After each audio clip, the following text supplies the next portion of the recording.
Mani Ratnam versus S Rajamouli. आखिर कौन south cinema का सबसे बड़ा डायरेक्टर, दोनों में से किसने दी है सबसे ज्यादा हिट मूवीज, तो वहीं किसने दी है सबसे ज्यादा फ्लॉप मूवीज? क्योंकि आज होगा इन दोनों की last 12 hits and flop movies का कंपैरिजन। क्योंकि दोस्तों, राजामौली ने अभी तक 12 मूवीज को ही बनाया है। तो चलिए शुरू करते हैं। तो सबसे पहले मणि रत्नम लेकर आते हैं अपनी 12वीं मूवी कन्नाथिल मुथामित्तल। एक्टर आर माधवन के साथ मिलकर लाते हैं एक म्यूजिकल ड्रामा फिल्म, जिसको बनाते हैं मात्र 3 करोड़ के बजट में और मूवी कमाती है 10 करोड़ और बन जाती है एक सुपर हिट मूवी। तो वहीं दूसरी तरफ एस राजामौली भी लेकर आते हैं अपनी 12वीं movie student number 1। Junior NTR संग मिलकर बनाते हैं एक एक्शन ड्रामा फिल्म, जिसका बजट होता है 4 करोड़ और मूवी कमाती है 12 करोड़ और बन जाती है एक सुपरहिट मूवी। तो यहां दोनों को मिलता है बराबर पॉइंट, क्योंकि बजट और कलेक्शन के हिसाब से दोनों की मूवी सुपरहिट है। लेकिन फिर मणि रत्नम लाते हैं अपनी 11वीं मूवी आई था एजहूथू, एक एक्शन थ्रिलर फिल्म जिसमें सूर्या, सिद्धार्थ, आर माधवन जैसे कलाकारों के साथ मिलकर करते हैं कमाल और मूवी को बनाते हैं 5 करोड़ के बजट में। लेकिन मूवी कमाती है 12 करोड़ और बन जाती है एक सुपरहिट मूवी। लेकिन फिर राजामौली लाते हैं अपनी 11वीं मूवी सिम्हाद्री। एक बार फिर जूनियर एनटीआर के साथ मिलकर करते हैं ऐसा कमाल की उड़ा देते हैं बॉक्स ऑफिस के फ्यूज, क्योंकि 7 करोड़ के बजट में बनकर मूवी कमा डालती है 26 करोड़ और बन जाती है एक ब्लॉकबस्टर मूवी। तो यहाँ पॉइंट ले जाते हैं एस राजामौली, क्योंकि उन्होंने दी है एक ब्लॉकबस्टर मूवी की। तभी फिर मणि रत्नम की आती है 10वीं मूवी युवा, एक एक्शन क्राइम थ्रिलर फिल्म जिसमें अजय देवगन, अभिषेक बच्चन, विवेक ओबेरॉय संग बनाते हैं जोड़ी और मूवी को बनाते हैं 15 करोड़ के बजट में। लेकिन मूवी कमाती है 26 करोड़ और बन जाती है एक हिट मूवी की। तभी फिर एस राजामौली की भी आती है 10वीं मूवी चैलेंज, एक एक्शन स्पोर्ट फिल्म जिसमें एक्टर नितिन संग मिलकर बनाते हैं जोड़ी और मूवी को बनाते हैं 6 करोड़ के बजट में और मूवी कमाती है 15 करोड़ और बन जाती है एक हिट मूवी। तो यहां दोनों को मिलता है बराबर पॉइंट, क्योंकि बजट और कलेक्शन के हिसाब से दोनों की मूवीज हिट है। और फिर मणि रत्नम लेकर आते हैं अपनी 9वीं मूवी गुरु, एक मेलोड्रामा फिल्म जिसको बनाते हैं पूरे 25 करोड़ के बजट में और मूवी कमाती है 85 करोड़ और बन जाती है एक ब्लॉकबस्टर मूवी। तो वहीं राजामौली भी लेकर आते हैं अपनी 9वीं मूवी छत्रपति। प्रभास के साथ मिलकर बनाते हैं एक एक्शन ड्रामा फिल्म, जिसको बनाते हैं पूरे 12 करोड़ के बजट में और मूवी कमाती है 32 करोड़ और बन जाती है एक ब्लॉकबस्टर मूवी। तो यहां दोनों को मिलता है बराबर पॉइंट, क्योंकि बजट और कलेक्शन के हिसाब से दोनों की मूवीज ब्लॉकबस्टर है। लेकिन फिर मणि रत्नम लाते हैं अपनी 8वीं मूवी रावणन, एक एक्शन एडवेंचर फिल्म जिसमें चियान, विक्रम और ऐश्वर्या के साथ मिलकर करने की सोचते हैं बड़ा धमाका। लेकिन मूवी का हो जाता है पोपट, क्योंकि 55 करोड़ के बजट में बनकर कमाती है 50 करोड़ और बन जाती है एक फ्लॉप मूवी। लेकिन फिर एस राजामौली भी लाते हैं अपनी 8वीं मूवी विक्रमकुडु, एक एक्शन कॉमेडी फिल्म जिससे ऐसा करते हैं कमाल की छा जाते हैं बॉक्स ऑफिस पर, क्योंकि 10 करोड़ के बजट में बनकर मूवी कमाती है 30 करोड़ और बन जाती है एक ब्लॉकबस्टर मूवी। तो यहाँ पॉइंट ले जाते हैं राजामौली, क्योंकि उन्होंने दी है एक ब्लॉकबस्टर मूवी की। तभी फिर मणि रत्नम की आती है 7वीं मूवी कादल, एक एक्शन रोमांटिक फिल्म जिसको बनाते हैं 50 करोड़ के बजट में। लेकिन मूवी गिरती है बॉक्स ऑफिस पर औंधे मुंह, क्योंकि कमाती है 38 करोड़ और बन जाती है एक फ्लॉप मूवी की। तभी फिर राजामौली की आती है 7वीं मूवी यमडोंगा,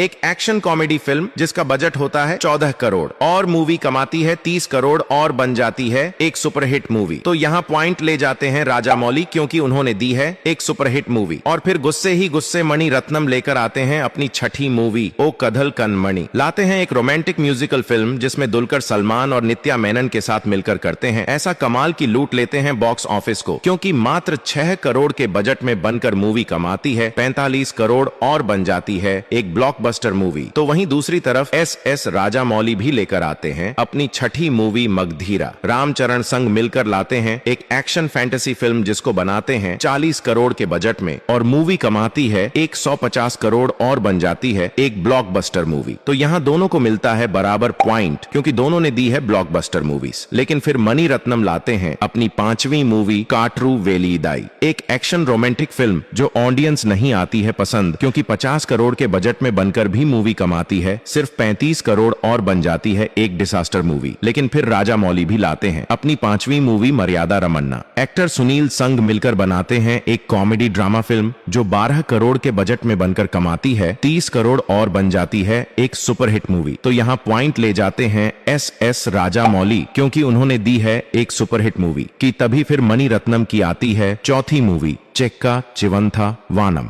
एक एक्शन क्राइम थ्रिलर फिल्म जिसमें विजय सेतुपति के साथ मिलकर उड़ा डालते हैं बॉक्स ऑफिस के फ्यूज, क्योंकि 30 करोड़ के बजट में बनाते हैं इस मूवी को और कमाती है 108 करोड़ और बन जाती 108 करोड़ है एक ब्लॉकबस्टर मूवी की। तभी फिर एस राजा मौली की भी आती है चौथी मूवी मक्खी। इस बार करते हैं कुछ नया और एक मक्खी के ऊपर बना डालते हैं पूरी फिल्म, जिसका बजट होता है 40 करोड़ और मूवी कमाती है 130 करोड़ और बन जाती है एक ब्लॉकबस्टर मूवी। तो यहाँ दोनों को मिलता है बराबर पॉइंट, क्योंकि दोनों ने दी हैं ब्लॉकबस्टर मूवीज। और फिर मणि रत्नम लेकर आते हैं अपनी तीसरी मूवी पोनिया सेल्वन पार्ट 1, एक एक्शन एडवेंचर फिल्म जिसमें चियान विक्रम, जयम रवि, कार्थी, ऐश्वर्या राय जैसे बड़े बड़े कलाकारों के साथ मिलकर बनाते हैं जोड़ी और मूवी को बनाते हैं पूरे 250 करोड़ के बजट में और मूवी कमाती है 500 करोड़ और बन जाती है एक ब्लॉकबस्टर मूवी। तो वहीं दूसरी तरफ एस राजा मौली भी लेकर आते हैं अपनी तीसरी मूवी बाहुबली पार्ट 1। प्रभास संग मिलकर बनाते हैं एक एक्शन फैंटेसी फिल्म और छा जाते हैं बॉक्स ऑफिस पर, क्योंकि 180 करोड़ के बजट में बनकर मूवी कमाती है 650 करोड़ और बन जाती है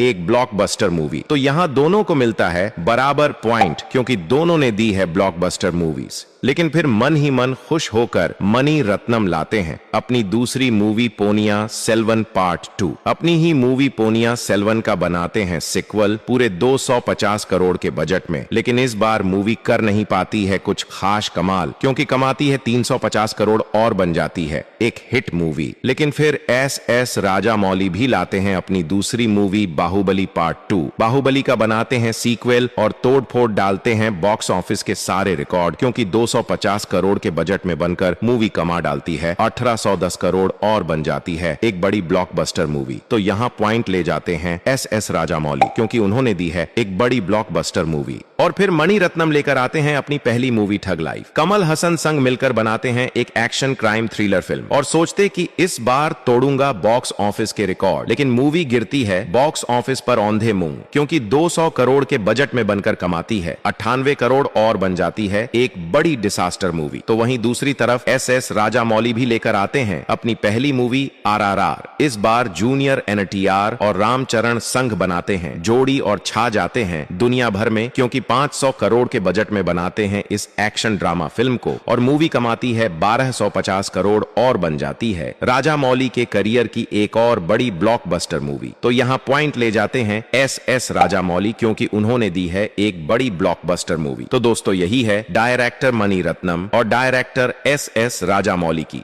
last 12 hits and flop movies का कंपैरिजन। अब आप लोग ही बताओ इन दोनों में कौन है विनर। वैसे दोस्तों ये दोनों ही डायरेक्टर साउथ सिनेमा के लीजेंडरी डायरेक्टर में से एक। वैसे दोस्तों इन दोनों डायरेक्टर में आपका फेवरेट डायरेक्टर कौन है?